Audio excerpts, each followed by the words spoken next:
right, good morning, everybody. Today I'm here with Kevin Lovelady from MYST, and I'd love for you to start, Kevin, with just a bit about your company name and how you guys got started. Okay, so yeah, MYST stands for Mersey Youth Support Trust. We've been established since 2012 in Kirkdale in Liverpool. The aim of it's a charity. The aim is to support entrepreneurs who face certain barriers to maybe conventional employment. So we try and take them through the process, right from, is it right for them? We give them support, run courses.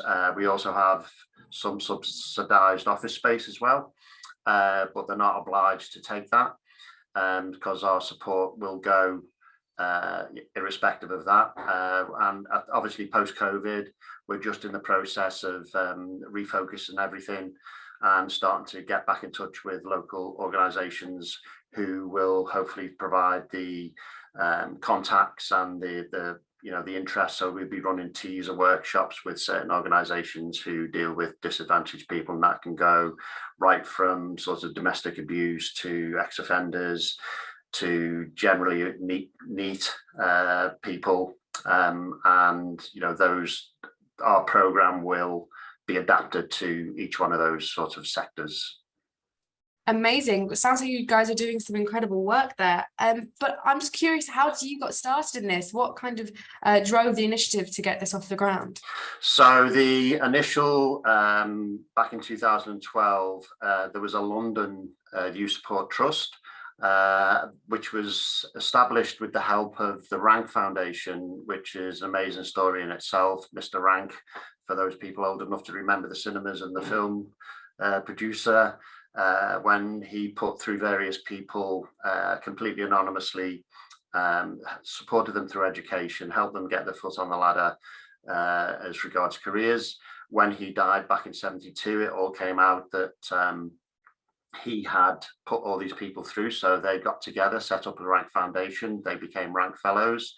And there was about 3 or 4 of them set up the London Youth Support Trust, and Merseyside was the second one to be set up. There's in various guises around the country now, there's about 4 or 5 of them. The makeup of those has slightly changed. There's ourselves and the Shropshire sister organisation, Shropshire Youth Support Trust, which have still got the Youth Support Trust in the title. So others have slightly rebranded, but they're still very much engaged with mainly 18 to 35-year-olds, but we're not necessarily, if there's a need for it outside of that age range above 35, we will look at that as well. Amazing. That's so interesting as well to hear how kind of history and the support of entrepreneurs, as this was kept a secret. Was it kept a secret for his whole life? They didn't know. Exactly. Yeah.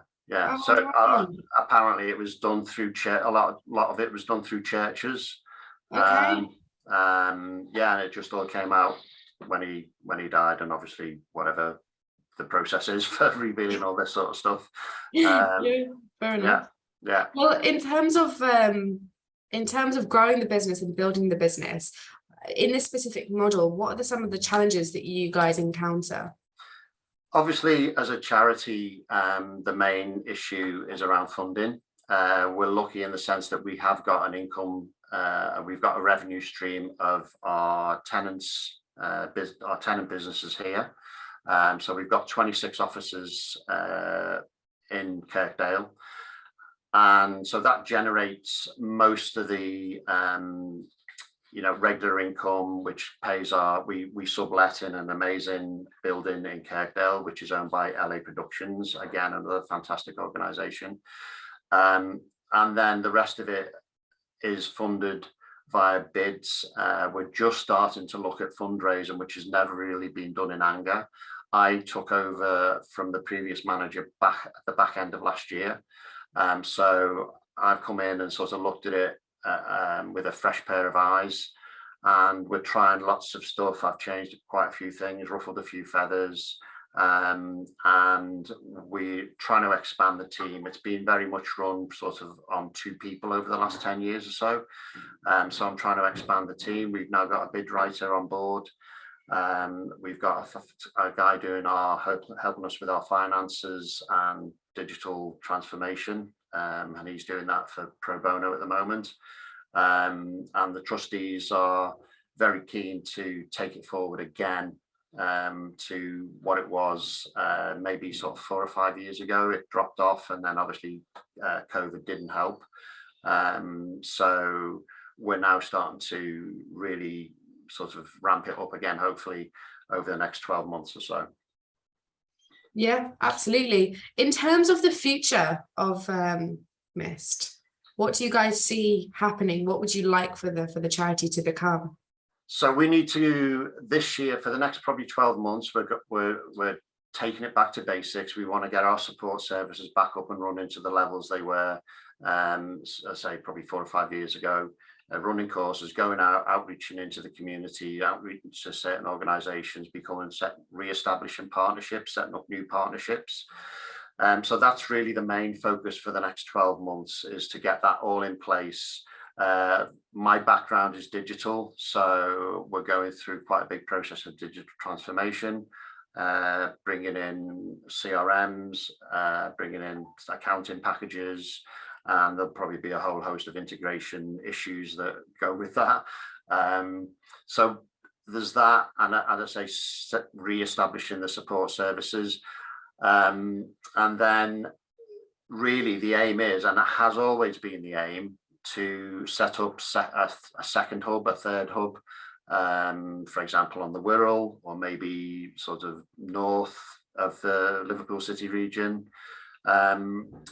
But that's, that's a sort of, that's a long-term priority. Short to medium term is just to get the thing back up and running and doing what the amazing work that that's been done in the past, and we just need to build on that again. Yeah, for sure. That sounds incredible, and I do think that obviously there's an area of expansion there that could be so beneficial for so many people. In terms of the work it is that you do specifically with young entrepreneurs, can you talk us through the kind of support that you offer, and what someone can kind of expect from coming to your charity?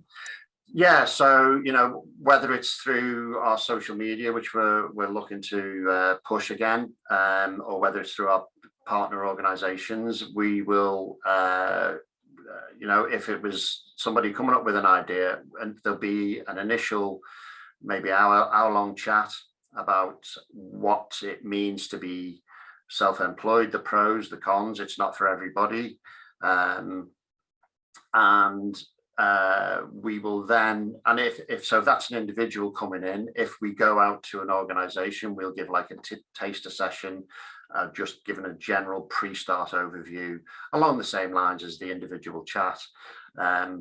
And then the aim is to put them onto a program which will take them right through. So it'll be, there'll be modules on number crunching, finance, there'll be marketing modules, sales modules, eco sustainability module, and mindset and well-being. So all the stuff that is, a lot of enterprise initiatives cover.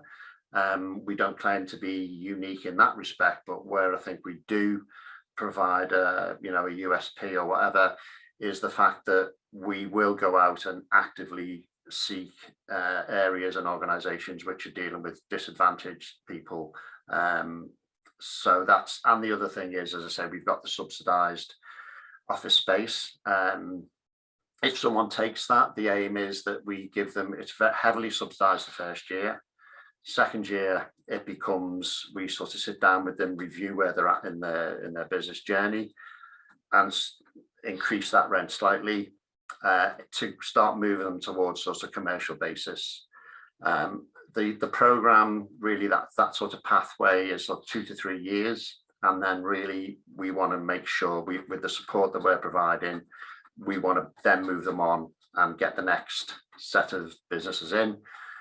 And hopefully that sort of waiting list will come from running courses on an ongoing basis, over the 12, 24 months, even when we've got people in here. Yeah, I mean, all of that support, it sounds so extensive. It really covers all bases, but is there any particular area or module maybe that you yourself would consider as top priority? Yeah, I'm very keen on ensuring that the program deals with the sustainability issue at the moment, which I think is pretty much, which is very underrepresented in my view, in a lot of enterprise programs. We deal with an amazing organisation called 2030 Hub in Liverpool City Centre, who are the first United Nations local, who were the first United Nations local hub, set up by a guy called David Connor. So we're going to be working quite closely with him and some other organisations as well in that sphere. We will be working with, the aim is to bring in, we want to have a database of volunteers, pro bono services who can come in. So we'll have we have 2 or 3 marketing people who can come in and do our marketing module. Same for finance. All the modules will be subcontracted, for want of a better word.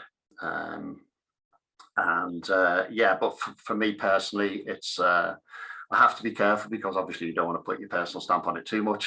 There's other factors. I want people to give us like devil's advocate on that, but I'm very interested in the sustainability aspect of it.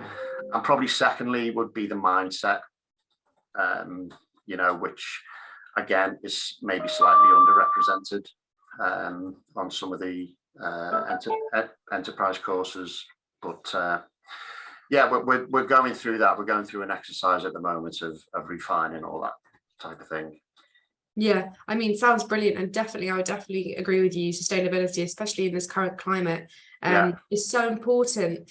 And I think a lot of businesses, maybe they are more thinking on growth and development, but the kind of effect that they're having on the environment around them and the cause and effect of everything. I was actually listening to a really great podcast today. I don't know if you listened to Stephen Bartlett's Diary of a CEO. Oh, yeah, with them, the Brewdog founder.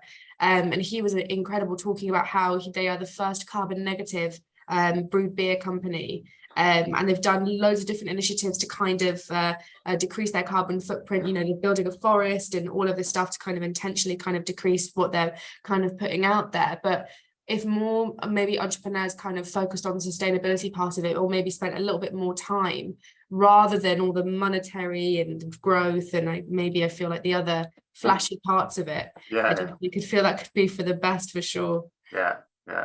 No, fantastic. I do think obviously, and even I say David was saying to me that this year it just seems that people have started coming up saying, that thing you've been banging on about for about 10-15 years, how'd you do it? Literally. Wow. Yeah. I mean, I'm just conscious of time now, but for people to kind of get in touch with you guys and take advantage of everything that you offer and even support you, where is the best place for you to find them? So the website is MYST, that's M for Mike or whatever it is, and so it's mymist.co.uk, or our social media handles are MYST Merseyside, and all the phone numbers, contact emails can be found via that. We're just about to start a little bit of a fundraising campaign, so that'd be great if people in August look out for Miles for Mist, #Miles for Mist. That'd be amazing. Okay, wonderful. Well, I'll be sure to include that in the description. So Miles for Mist, amazing. We'll build some noise around that. But thank you for your time today, Kevin. Looking forward to getting the news out there. Fantastic. Really appreciate it, Anna. And thanks to yourself and Bev for giving us the opportunity. No worries. We'll speak soon. Okay, take care. Thank you.